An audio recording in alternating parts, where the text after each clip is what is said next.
All right, here is my reading binder that I use with my guided reading groups. I'm going to show you how I set mine up, but feel free to make it or put the papers in the order that makes most sense to you.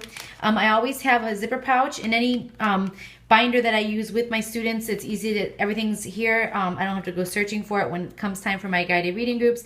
I keep things like Post-it notes, pencils, highlighters, maybe those little tab Post-it notes that you use to mark different pages, whatever you might use regularly in your guided reading groups that would fit in the pouch. Makes it easy to grab and go. The first page that I have here is your small groups categorizing sheet, and this is what you're going to use to jot down which students are in which group. I would suggest using those little Post-it notes, like the half size of these, that you can use, and then especially at the beginning of the year when you're just kind of figuring out which students belong in which group, you can move the Post-it notes around and kind of organize them over and over until you get the groupings that you want. Now this sheet, and then, I'm sorry, you can also use it as your groups change throughout the year. You can move the Post-it notes around instead of having to make a new sheet each time. Or you can write it in, whatever works for you. Here just is a generic title for the group, whether you group them by the book that they're reading, or if you give each group a name based on the level. I had an ocean theme in my classroom the last year that I taught, so all of my students were grouped according to sea animals, and each sea animal was like a reading level. So my dolphins were my level O readers, and my octopuses were my Ps or whatever. So however you want to group your kids together, and then you write their names in the box. And then if you have Post-it notes, you can move them around as needed. The other option, if you group your students according to the skills or the strategies that they need to work on, for example, if you have students that need to work on maybe rereading, or maybe they need to work on another word attack strategy or a comprehension strategy that certain groups that or certain students that you notice both all struggle with, you can group them according to that skill or strategy that they need to work on. So you'd write that here, like making connections. You notice that you have 5 students that are not using that strategy properly. So you put it here, you write their names down, and then you can group. You can make as many of these sheets as you need. There's 4 to a page, so if you have 5 groups, then obviously make another copy.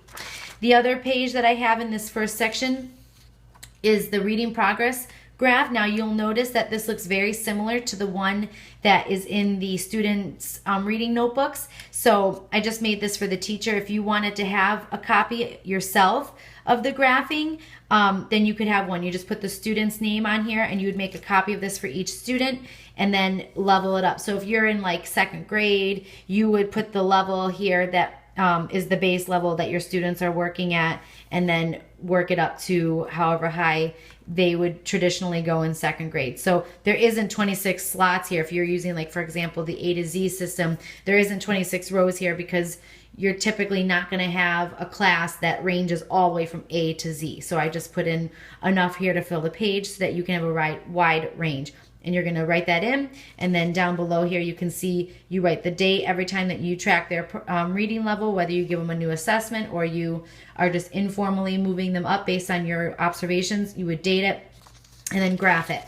All right, so that's in my first section here, just all the sheets that kind of are related to all the students together. The next section that I have is you would have for each guided reading group or strategy group that you're working on. You can put their name in the tab here. And the first sheet is going to be your lessons for each time you meet with your guided reading group. So you would make several copies of these, and however far in advance you plan out your groups, you can plan ahead of what you want to discuss in your groups. You can write the group name, whether it's their like ocean name like I was telling, or the strategy that they're focusing on, the date of the lesson, the names of the students that are going to be coming to. If you're working on a book, you can put that book here, and then the focus of the lesson. Maybe you're working on, I don't know, coming off the top of my head, I can't think of a specific thing that you'd be working on. Maybe elements of mystery if you're reading a mystery book. Whatever it is that your lesson is going to focus on. And then write your lesson notes here, any vocabulary that you want to introduce to your students, and then any notes that either don't fit into these categories or things that you observed during your lesson itself, you can write here in the other notes. And then there's 2 versions here for how to take student observation notes.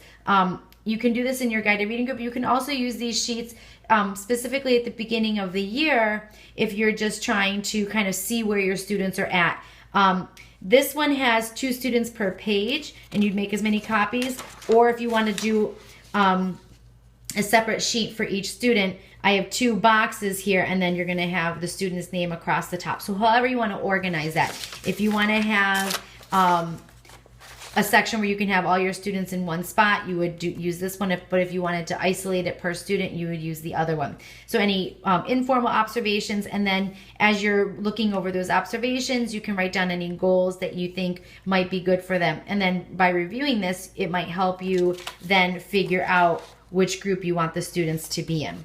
So those are your student observations, just informal ways for you to take notes.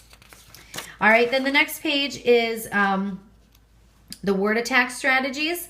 And as I showed you, you have the tab here for the guided reading group. So if you wanted to group out your pages and only include the students in each group on here, or if you wanted to have a class list, it's up to you. You write the student's name. And then each time that you notice them using a word attack strategy, you can do a tally mark or a check mark to note that. And then it'll give you a nice overview to see which strategies maybe they're missing. You can also check, note to yourself if they're not using the strategy correctly. So I have that for the word attack strategies, and I also have that same sheet for the reading comprehension strategies. Each time you notice them doing the strategy correctly, you're going to put a check mark or a tally mark, and then you can see which strategies they may not be using or a strategy that they're overusing. So that's a sheet for you to record that. Again, you can make a copy and just list the students in each reading group, or you can have a whole class list if you want.